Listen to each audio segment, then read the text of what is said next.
Hey YouTube, this is Crave Collector 01 back today for another video review. Today I'm going to be reviewing the Japanese Digivolving Armadillomon to Digimon figure. And just like my previous review of Patamon and the Digi Armor of Hope, these pieces combine to form the Digi Egg of Knowledge and also combine with the Armadillomon figure to make Digimon. This is the set. You need this set first. And it does come with the Digi Egg of Knowledge and the Armadillomon. They make secondary sets called EX sets. This is an EX set. It's the Digi Egg of Reliability. It's sold on its own without the Armadillomon. So to get any use out of this, you need the Armadillomon figure, because it uses the same figure between Digimon and Submarimon. So here we take a look at Digimon. He's really nice, very nice representation of Digimon, or Armadillomon, honestly. Really nice paint, full range of movement, anything you could want, pretty much in both sets of legs, as well as a segmented tail.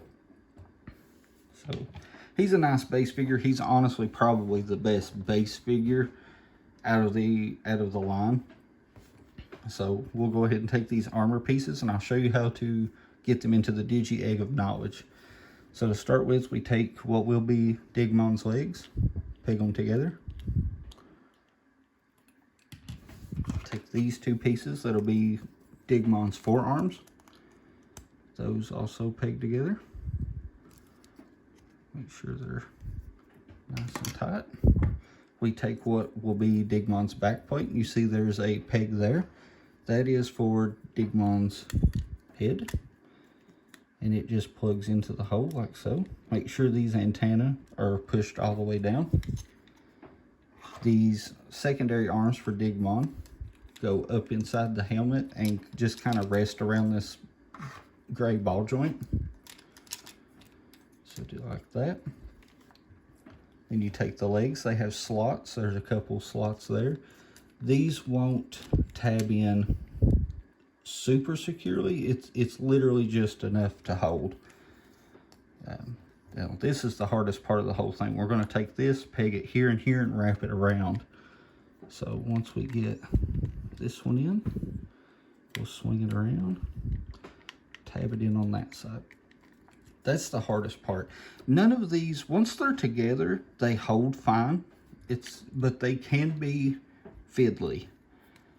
They can be, parts will shift and fall out of place and not. They do what they're supposed to do once they're together. They hold really tight.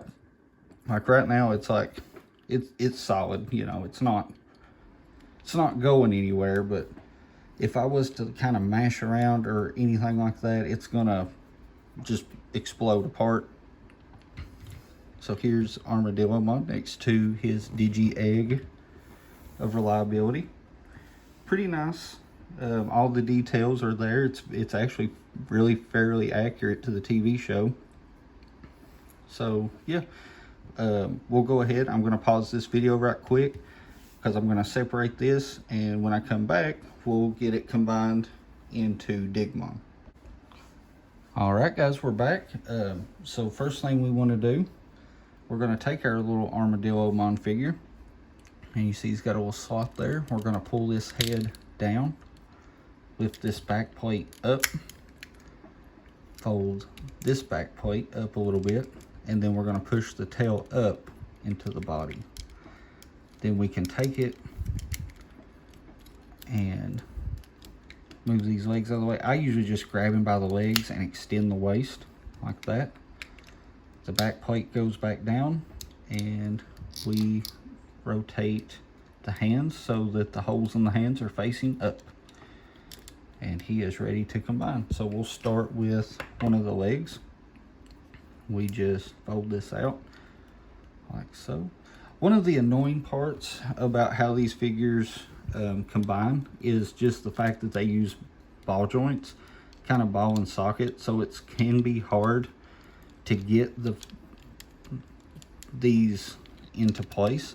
I usually just fold the foot around to the back like so and just kind of mash on it till it goes into place, and then it folds up into the leg like that.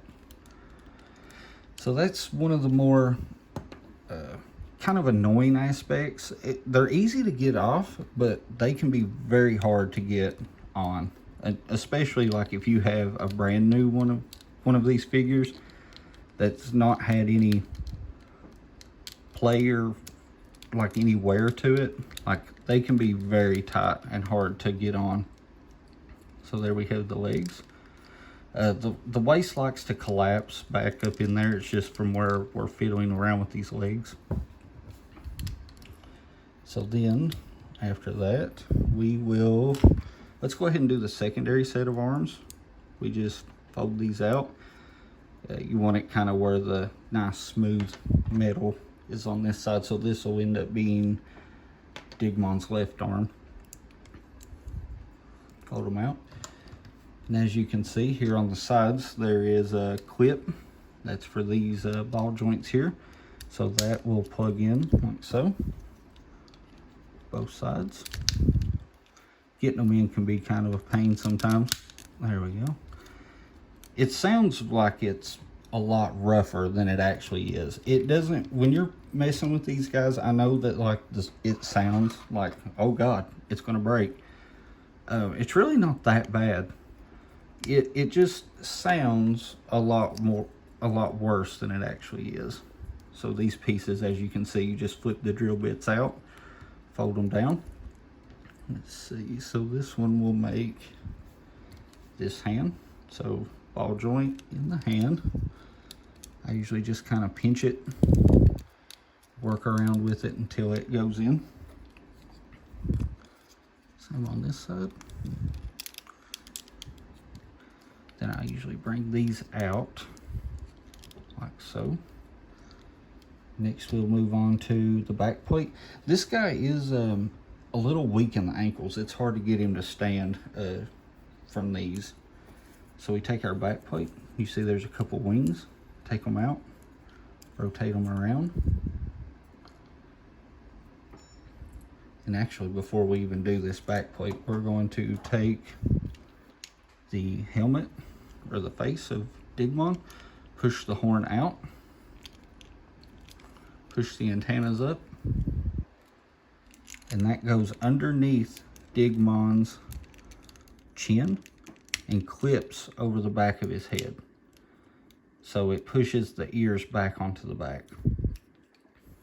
So when we take our back plate, we have to kind of get it under these ears, but over top of the Armadillomon ears. And then it pegs into the back plate, like so, and locks down onto a notch on the top of the head.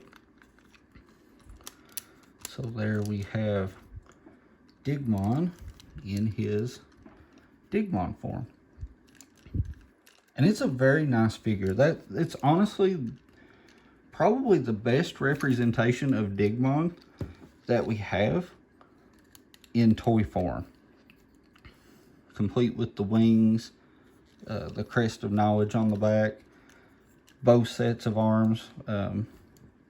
It's a very nice figure. It's a very competent figure. The only flaw is just in the way that the legs are, because you're dealing with so many ball joints out of Armadillomon.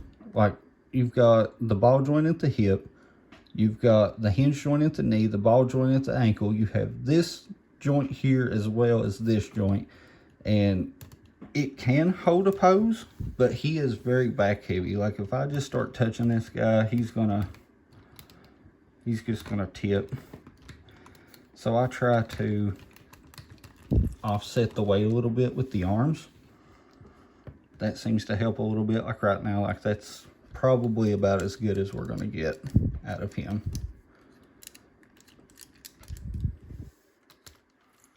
So yeah, I hope you guys enjoyed this video review. Very nice figure. If you guys have a chance to ever pick up the Japanese Armor Digivolving figures, I would recommend them. They can be very expensive. I think Digimon here, I think at the time that I got him, he costed me maybe about, I want to say about $60, and I had to win an auction for that. But If you guys ever get the chance to pick them up, they are a very competent set of figures. They're very nice. Really a lot different and above and beyond what we got here in America. So yeah, hope you guys enjoyed the review. Thanks for watching. Don't forget to subscribe, like the fan page, check out the new Instagram. We don't just post toy reviews there. That's really more the place where if you want to see different things, maybe things that I pick up, stuff I'm interested in, different posts like that, pics of the collection, stuff like that. That's where you'll find all that. So yeah, the links will be below for all that in the description. Thanks you guys for watching. This is Crave Collector 01 and Digimon signing out.